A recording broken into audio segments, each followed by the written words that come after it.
سلطان عبد الحمید اگرچہ یہ خلافت جو ہے مرد بیمار کمزور، پھر بھی وہ مسلمانوں والا جذبہ اتنا تھا، انہیں بڑی سے بڑی رشوت پیش کی گئی تھی۔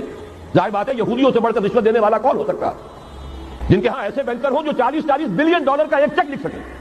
پھر یہ کہ ان پر سیاسی دباؤ بہت ڈالا گیا۔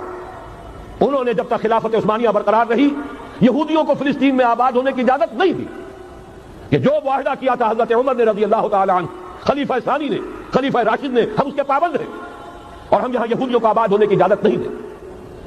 لہذا انہوں نے اس خلافت ہی کا بستر طے کرایا، اس لیے کہ نہ رہے بانس نہ بجے بانسری، نہ مسلمانوں کی وحدت ملی کی کوئی علامت دنیا میں باقی رہے اور نہ مسلمان کسی مسئلے پر جمع ہو کر کوئی موقف اختیار کر سکے۔ اعلان بلفور کے نتیجے میں آبادکاری شروع ہوئی، 1948 میں اسرائیل قائم ہو گیا، معجزہ ہو گیا۔